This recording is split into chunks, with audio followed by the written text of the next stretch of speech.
அன்பார்ந்த என் இனிய நண்பர்கள் அனைவருக்கும் தங்கவேலு பொன்மணியின் வணக்கம்.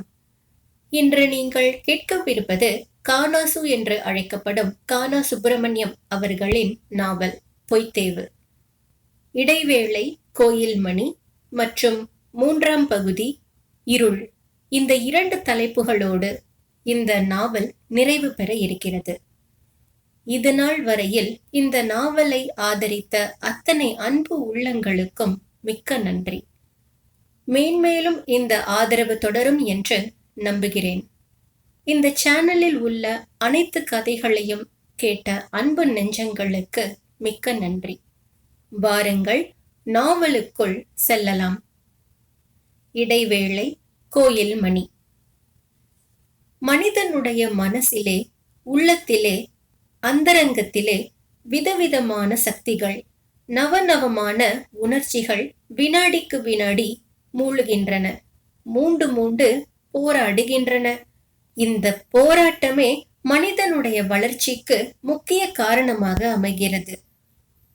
ஒரு சக்தி, ஒரு உணர்ச்சி வெற்றி பெற்று ஒரு வினாடி தலை தூக்கி நிற்கும். ஆனால் அடுத்த வினாடியே இன்னொரு சக்தி தோன்றி அதை வீழ்த்திவிட்டு ஆட்சி செலுத்த தொடங்குகிறது. ஆனால் இந்த சக்தியினுடைய ஆட்சி நீடிப்பதும் ஒரே வினாடிதான்.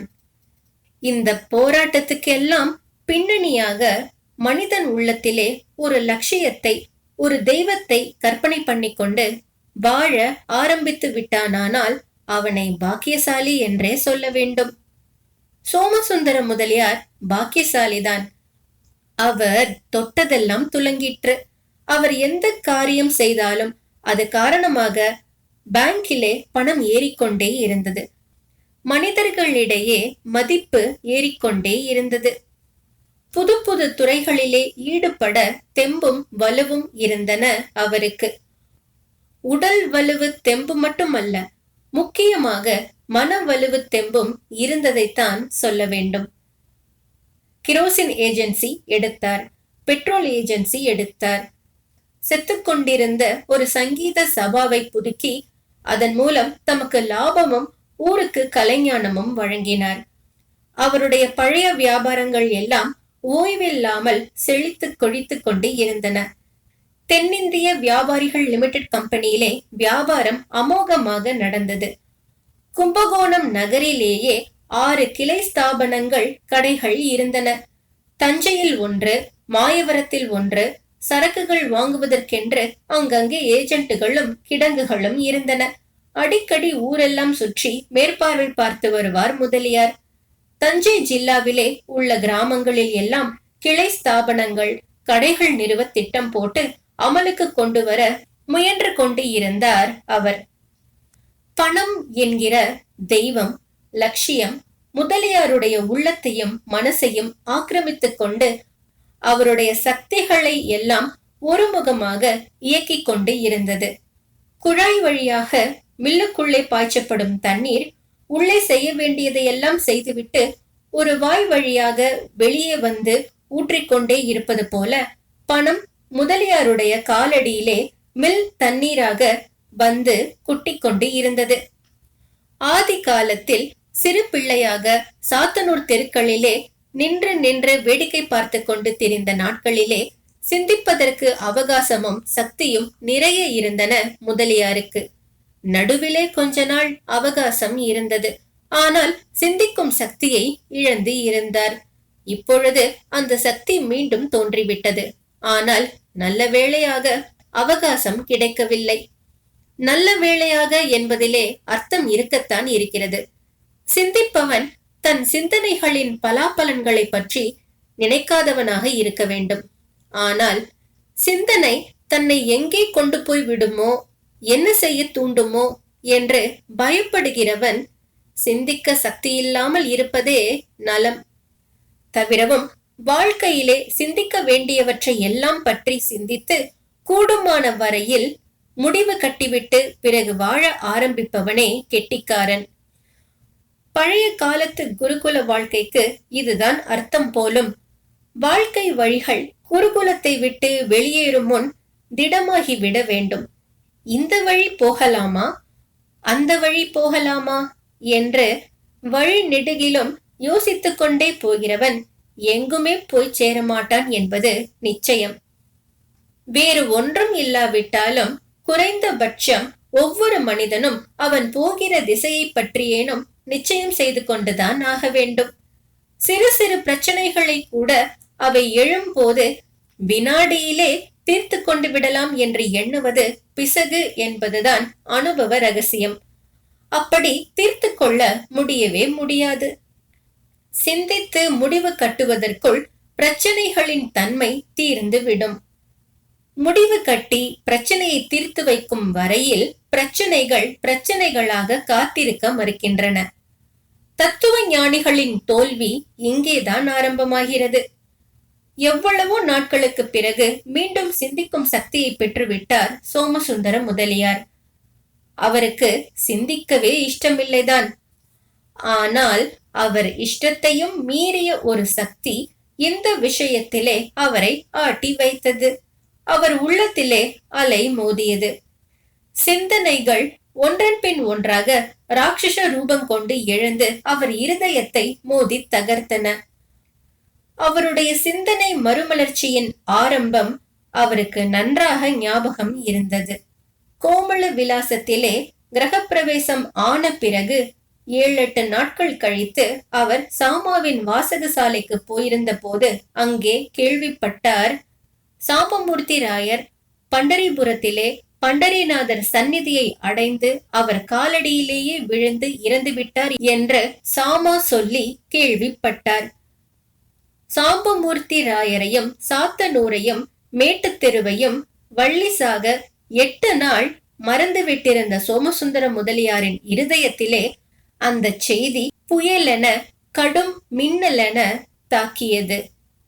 சிந்தனை தாக்கிய வேகம் தாங்காமல் ஒரு நிமிஷம் முதலியார் கீழே உட்கார்ந்து விட்டார். வேறு யாராவது சொல்லி கேட்டு இருந்தால் கூட அச்செய்தி அவரை அவ்வளவு பாதித்திராது. சாமா வாயால் சொல்ல கேட்டதுதான் புயலை கிளப்பியது. அதுவும் சாமா முந்தைய வினாடியில் எனக்கு கோமள விலாசத்திலே என்ன வேலை என்று எண்ணினேன் என்று சொல்லிவிட்டு உடனே இந்த செய்தியை சொன்னான். சாம்பமூர்த்தி ராயரே நேரில் வந்து அதை சொன்னது போல இருந்தது சோமசுந்தர முதலியாருக்கு. கண்களை மூடிக்கொள்ள வேண்டும் போல இருந்தது. காதை பொத்திக்கொள்ள வேண்டும் போல இருந்தது. ஆனால் மனசை, உள்ளத்தை, இதயத்தை என்ன செய்வது? இந்த சிந்தனை மறுமலர்ச்சியின் விளைவாக எழுந்ததுதான் அவருடைய வியாபார மறுமலர்ச்சியும். சிந்திப்பதற்கு தமக்கு அவகாசமே இருக்கக்கூடாது என்று அவர் எண்ணினார்.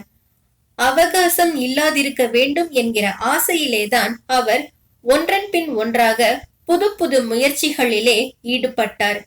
பணம் பண்ணுகிற வேகத்திலே மற்றதை எல்லாமே மறந்து விடலாம் என்று அவர் ஆசைப்பட்டார்.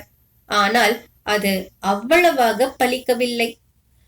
சோமசுந்தர முதலியாரை அடிப்படை விஷயங்களை பற்றி சிந்திக்க தூண்டிய விஷயங்களில் இரண்டாவது அவருடைய மகன் நடராஜனுடைய காரியங்கள்தாம். நடராஜன் சரியாக இருக்க மாட்டான் என்கிற சந்தேகம் அவருக்கு பல வருஷங்களாகவே இருந்து வந்தது உண்டு. சந்தேகப்பட அவசியமே இல்லை என்பதை நாளுக்கு நாள் காட்டிக்கொண்டு இருந்தான் அவன். கோமள விலாசத்துக்கு குடிபோன பிற்பாடு இந்த விஷயம் மிகவும் தெளிவாக தெரிந்துவிட்டது முதலியாருக்கு. தவிரவும் ஊரிலே அப்பனை போலத்தான் பிள்ளையும் என்று தன்னையும் அவனையும் சேர்த்து ஒரே எடையாக ஒரே வாக்கியத்தில் பேசிக்கொண்டார்கள் என்பதும் முதலியாருடைய மனசிலே உறுத்தியது. வெகு பாடுபட்டு சோமசுந்தர முதலியார் சாத்தனூர் மேட்டுத் தெருவை விட்டு வெளியேறி இருந்தார். அதாவது வெளியேறி விட்டதாக பாவித்துக் கொண்டு இருந்தார். உண்மைதான், அவர் பணம் படைத்து விட்டார், மதிப்பு பெற்று விட்டார், ஊரிலேயே பெரிய மனிதராகிவிட்டார், மேட்டுத் தெருவிலிருந்து வெகு தூரம் வந்து விட்டார் என்றுதான் தோன்றிற்று.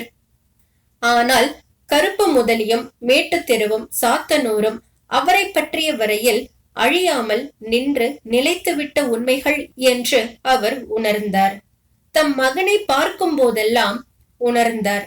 நடராஜன் அவன் செய்த ஒவ்வொரு காரியத்திலும் அவரை மீண்டும் மீண்டும் சாத்தனூர் மேட்டு தெருவிலே கொண்டு போய் நிறுத்தி கொண்டு இருந்தான். இந்த சமய சந்தர்ப்பத்திலே சிந்திக்க மறுப்பதால் லாபம் என்ன? தோல்வியை ஒப்புக்கொண்டு சோமசுந்தர முதலியார் அவகாசம் ஏற்படுத்தி கொண்டு சிந்திக்க தொடங்கினார். சாத்தனூரில் இருந்தும் மேட்டு தெருவிலிருந்தும் தமக்கு விடுதலை கிடைக்காது. என்னதான் செய்தாலும், எவ்வளவுதான் சம்பாதித்தாலும், எங்கேதான் ஓடினாலும் விடுதலை கிடைக்காது என்பதை உணர்ந்து கொண்டு விட்டார் சோமசுந்தர முதலியார். விடுதலை பெற பிறந்தவர் அல்ல அவர். அது ஏன், எப்படி என்றெல்லாம் சிந்தித்து சிந்தித்து மனசை புண்ணாக்கி கொண்டார். கண்ட லாபம் வேறு ஒன்றும் இல்லை.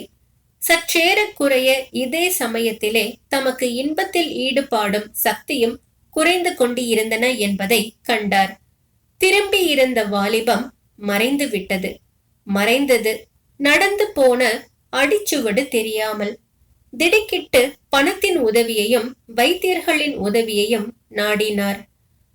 பணமும் வைத்தியமும் உதவ போதா என்று கண்டவுடன் தான் அறிவு உதயமாயிற்று முதலியாருக்கு. இதற்குள் யுத்தம் வந்துவிட்டது. தென்னிந்திய வியாபாரிகள் லிமிடெட் கம்பெனி போல நிறைய சரக்கு ஸ்டாக் பண்ணி வைத்து வியாபாரம் செய்தவர்களுக்கு ஆரம்பத்திலே ஏராளமான லாபம் கிடைத்தது. சாதாரணமாக 10 வருஷங்களில் சம்பாதிக்க கூடியதை ஒரே வருஷத்தில் சம்பாதித்து விட்டார் முதலியார். அந்த வருஷம் சம்பாத்திய வேகத்தினாலே சிந்தனை வேகம் சற்று தடைப்பட்டது. முதலியாருக்கு மிகவும் சௌகரியமாகவே இருந்தது. இருந்த ஸ்டாக் எல்லாம் தீர்ந்து புது ஸ்டாக் வாங்க வேண்டிய அவசியம் நேரிட்ட போது சர்க்கார் பாதுகாப்பு விதிகளும் விலை நிர்ணய சட்டங்களும் கட்டுப்பாடும் அமலுக்கு வந்தன. தென்னிந்திய வியாபாரிகள் லிமிடெடுக்கு அதுவும் மிகவும் சௌகரியமாக இருந்தது. கிட்டத்தட்ட இந்த சமயத்தில் ஒரு நாள் இரவு சோமசுந்தர முதலியார் நித்திரை பிடிக்காமல் படுக்கையிலே புரண்டு புரண்டு படுத்துக்கொண்டு கிடக்கும் போது அவர் காதிலே தெளிவாக விழுந்தது சாத்தனூர் கோயில் மணி ஓசை. அந்த மணி சப்தத்தை அவர் காதில் வாங்கியே ஏறக்குறைய 40 வருஷங்கள் இருக்கும். சாத்தனூர் கோயில் மணி ஓசைதான் அது, சந்தேகமே இல்லை. சிறு வயசிலே எவ்வளவோ தரம் கேட்டு பழகி இருந்த மணி ஓசைதான் அது. ஆனால் அது எப்படி அந்த நேரத்தில், நேரமில்லாத நேரத்தில், அந்த இடத்தில், இடமில்லாத இடத்தில் கேட்டது என்பதுதான் முதலியாருக்கு ஆச்சரியமாக இருந்தது. சாத்தனூர் கோயில் கும்பகோணம் புது நகரிலிருந்து கோமள விலாசத்திலிருந்து 8 மைல் தூரத்தில் இருந்தது. ஒரு காலம் அவ்வளவு தூரம் ஒலிக்காது அந்த மணி. தவிரவும் அர்த்த ஜாம பூஜை எல்லாமாகி எவ்வளவோ நேரம் இருக்குமே. மணி 1க்கு மேல் ஆகி இருந்தது. பின் எப்படி? எழுந்து ஜன்னலண்டை போய் நின்று பார்த்தார். வெளியே நிர்மலமாக நிலவு பெய்து கொண்டு இருந்தது. நிசப்தமாக, நிச்சலமாக, நிம்மதியாக இருந்தது. கோயில் மணி சப்தம் வெளியே இருந்து வரவில்லை. அவருடைய உள்ளத்திலேதான் எழுந்து ஒலித்து அலைமோதி அடங்கிக் கொண்டு இருந்தது. இந்த அனுபவத்திற்கு பிறகு அவர் உள்ளத்திலே அந்த கோயில் மணி அடிக்கடி ஒலிக்க தொடங்கிவிட்டது. ஆனால் அப்படி அது ஒலிப்பதன் அர்த்தத்தை கண்டு கொள்ள அவருக்கு சில நாள் பிடித்தது. சாத்தனூர் கோயில் மணியை வார்த்து உருவாக்கி அதிலே அந்த ஒலியை ஏற்றி வைத்தவன் மகான், கலைஞன், சந்தேகமே இல்லை. அந்த ஒலி மனிதனுடைய உள்ளத்திலே புகுந்து என்றென்றும் நிலைத்து தேவையாகிற போதெல்லாம் அலை எழுப்பக்கூடிய சக்தி வாய்ந்தது. தனி ஒரு மனிதனுடைய உள்ளத்திலே எழக்கூடிய சக்திகளையும் உணர்ச்சிகளையும் போராட்டங்களையும் ஆட்கொண்டு தானே தனி ஆட்சி செய்ய வல்லமையுள்ளது. அந்த தனி ஆட்சியின் விளைவுதான் என்ன ஆகும் என்பது அவரவர்களுடைய உள்ளங்களையும் தன்மைகளையும் தரங்களையும் பொறுத்தது. மளிகை மர்ச்சன்ட் சோமசுந்தர முதலியார் அரிசி கட்டுப்பாட்டு விதிகளில் ஒன்றை மீறிவிட்டார் என்று அவர் மேல் வழக்கு தொடர்ந்து விட்டது சர்க்கார். ஆமாம், தெரிந்தோ தெரியாமலோ சோமசுந்தர முதலியார் தம் வியாபார துறையிலேயே ஒரு தவறு செய்து விட்டார். அவருடைய லட்சியம் ஆட்டம் கொடுத்து கொண்டு இருந்தது. தெய்வத்திற்கென்று ஏற்பட்ட பீடத்திலே வியாபாரம் என்கிற ஆணையும் பணம் என்கிற பெண்ணையும் அர்த்த நாரீஸ்வர தெய்வமாக ஏற்றி வைத்து இவ்வளவு நாளும் பூஜித்து வந்தார் சோமசுந்தர முதலியார். பணத்தாலும் வியாபாரத்தாலும் ஏற்படக்கூடிய கிடைக்கக்கூடிய பலாபலன்களை சில்லறை தெய்வங்களாக போற்றி வந்தார். சமீப காலத்திய சிந்தனை அலைகள் இந்த பிரதான தெய்வத்தை பீடத்தோடு ஆட்டிக்கொண்டு இருந்தன. சில்லறை தெய்வங்கள் எல்லாம் கோர தாண்டவம் ஆடின. கைகோர்த்து கொண்டு கெக்களி கொட்டி கேலி தாண்டவம் ஆடின. வழக்கு விசாரணைக்கு வருவதற்கு முதல் நாள் இரவுதான் சோமசுந்தர முதலியாருக்கு ஊரெல்லாம் பரவி இருந்த விஷயம் தெரிய வந்தது. தன் மகன் நடராஜன் தம் வைப்புக்களான பாலாம்பாள் கமலாம்பாள் இருவருடனும் பாரபட்சமில்லாமல் சல்லாபித்துக் கொண்டிருப்பதை அவரே நேரில் கண்டுவிட்டார். அவர் கண்கள் இருட்டின. அவருடைய காதுகளிலே ஓயாமல் ஒலித்தது கோயில் மணி. மறுநாள் அதிகாலையிலிருந்து கோர்ட்டுக்கு போகும் வரையில் ஒரு வினாடி கூட ஓய்வில்லாமல் உழைத்தார் சோமசுந்தர முதலியார். கோவிந்த பிள்ளையையும் ரங்காச்சாரியாரையும் ட்ரஸ்டிகளாக போட்டு தம் ஆஸ்திகள் எல்லாவற்றையும் சாத்தனூர் கோயிலுக்கு எழுதி வைத்து விட்டார்.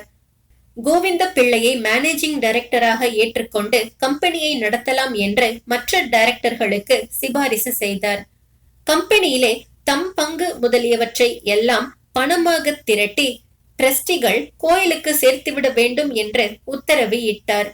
மேட்டுத்தெரு கருப்பனுடைய பேரன் நடராஜனுக்கு மேட்டுத்தெரு வீட்டையும் சாத்தனூரில் இருந்த சிறிய மளிகை கடையையும் எழுதி வைத்தார். வேறு தனி ஷரத்துக்களின்படி பாலாம்பாள் கமலாம்பாள் முதலியவர்களுக்கெல்லாம் ஏதோ கொஞ்சம் கொஞ்சம் ரொக்கமாக கொடுக்க ஏற்பாடு செய்தார். சாத்தனூர் சாம்பமூர்த்தி ராயரின் மகன் சுப்பிரமணிய ராயருக்கு ஒரு 10,000 எழுதி வைத்தார். தம்முடைய பழைய உபாத்தியாயர் சுப்பிரமணிய ஐயரின் பேரன் சாமாவுக்கு ஏதோ கொஞ்சம் எழுதி வைத்தார். ஆனால் அவன் ஏற்றுக்கொள்ள மறுத்தால் அவனை அதிகமாக வற்புறுத்த வேண்டாம் என்று பிரத்யேகமாக கோவிந்த பிள்ளையிடமும் ரங்காச்சாரியாரிடமும் சொல்லி வைத்தார். இப்படி திடுதிடுப்பென்று எல்லாம் ஏற்பாடு செய்வது பற்றியும் திரண்ட ஆஸ்திகளை கோயிலுக்கு எழுதி வைப்பது பற்றியும் அவர் நண்பர்கள் அவரிடம் எவ்வளவோ சொல்லி பார்த்தார்கள். அவர் மனசை அவர்களால் மாற்ற முடியவில்லை. எப்படி முடியும்? சோமசுந்தர முதலியாருடைய உள்ளத்து கோயிலிலே சபாஷ் சபாஷ் என்று சாத்தனூர் கோயில் மணி அடித்துக் கொண்டு இருந்தது. அந்த மணியின் சபாஷுக்கு எதிராக கேவலம் நண்பர்கள் என்ன சொல்லி என்ன செய்ய முடியும்? உயில் அன்றே ரெஜிஸ்டர் ஆவதற்கான ஏற்பாடுகள் செய்யப்பட்டன. ஆனால் இதற்குள்ளாகவே எப்படியோ சோமசுந்தர முதலியாருடைய உயில் விஷயமும் மற்ற விஷயங்களும் பலருக்கு பரவிவிட்டன போலும்.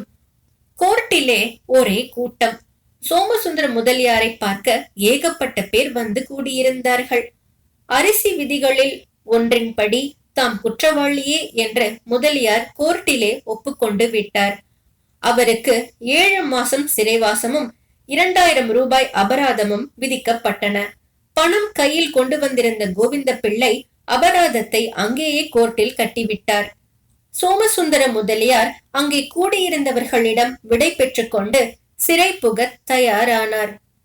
சிறை வாசலில் கதவு திறக்க காத்திருக்கையிலேதான் சாத்தனூர் மேட்டு தெருவிலிருந்து விடுதலை பெற்றுவிட்டது போன்ற ஒரு உணர்ச்சி சோமசுந்தர முதலியாருக்கு ஏற்பட்டது. விடுதலை பெற்றது உண்மையோ அல்லவோ, அந்த உணர்ச்சி உண்மையானதுதான், ஆனந்தமானதுதான் என்று எண்ணி சந்தோஷித்தார் முதலியார். சிறை கதவு திறந்து விட்டது. அவரை உள்ளே விட்டு பூட்டினான் வார்டர். அவன் வாய் ஏதோ முணுமுணுத்துக் கொண்டு இருந்தது. ஆனால் அதை காதில் வாங்கவே இல்லை. அவர் காதுகளிலே சாத்தனூர் கோயில் மணி இன்ப நாதம் பொழிந்து கொண்டு இருந்தது. கோயில் மணியின் ஒலி பின்னணி கீதமாக ஒலிக்க சோமசுந்தர முதலியார் சிறையிலே 7 மாசங்கள் இன்ப சிந்தனைகளில் ஈடுபட்டு இருந்தார். சிந்தனைகளின் பலாபலன்களை பற்றி எண்ணி பயப்பட அங்கு அவசியம் இல்லை. முக்கியமாக தம் தகப்பன் கருப்ப முதலியையும் தாய் வள்ளியம்மையையும் தம் எசமானர் ரங்கராவையும் தம் எசமானருடைய மருமகன் சாம்பமூர்த்தி ராவையும் தம் சேர்மான மனைவியான பாப்பாத்தி அம்மாளையும் கடைசியாக தம் உபாத்தியாயர் பேரன் பிள்ளை சாமாவையும் பற்றிய இன்பச் சிந்தனைகளில் ஈடுபட்டு நாட்களை கழித்தார். சகோதர கைதிகள் அவரை நெருங்கி வர பயந்தார்கள். அவர் வெளியிலே பெரிய மனிதராக இருந்தவர் என்று கண்டு ஒதுங்கி போக பார்த்தார்கள். அவர்களுடன் நெருங்கி பழகுவதிலேயும் அவர்களுடைய சுக துக்கங்களிலே பங்கெடுத்துக் கொள்வதிலேயும் இன்பம் இருப்பதை கண்டார் அவர். சாத்தனூர் மேட்டு தெருவை பற்றி கூட வெறுப்புடன் நினைப்பதை நிறுத்திவிட்டார். ஒன்றும் இல்லாவிட்டால் இருக்கவே இருந்தது காதை விட்டகலாத அந்த கோயில் மணி. அந்த ஓசை இன்பத்தை அள்ளி பருகிக் கொண்டே கல்பகோடி காலம் சும்மா கிடக்கலாமே என்று தோன்றிற்று அவருக்கு. 7 மாசங்கள் 7 வாரங்களாக 7 நாட்களாக 7 வினாடிகளாக கழிந்து விட்டன. அவருடைய விடுதலை தினம் வந்துவிட்டது. அன்று காலையில் அவர் பெயரை சொல்லி விசாரித்துக் கொண்டு காருடன் சிறைக்கூடத்துக்கு வெளியே ஒருவர் வந்து காத்திருப்பதாக வார்டர் வந்து முதலியாரிடம் சொன்னான். 7 மாசங்கள் முதலியாருடன் பழகி அவரிடம் பிரியமும் மதிப்பும் வைத்திருந்தவன் அந்த வார்டர். அந்த வார்டருடைய பிரியத்தையும் மதிப்பையும் உபயோகித்துக் கொள்ள தீர்மானித்தார் சோமசுந்தர முதலியார். தமக்கு மறுநாள் தான் விடுதலை என்று அவரிடம் போய் தெரிவித்துவிட்டு வர சொல்லி வார்டரை ஏவினார். தான் செய்கிற காரியம் இன்னதென்று வார்டருக்கே தெரியாது. போய் அவர் சொன்னபடியே சொல்லிவிட்டான். காரும் போய்விட்டது. அன்று நண்பகலில் சோமசுந்தர முதலியாரை விடுதலை செய்து விட்டார்கள். சிறை கூடத்திலிருந்து வெளியே வந்தபோது சோமசுந்தர முதலியாரிடம் இருந்த ஆஸ்திகள் இவைதாம்.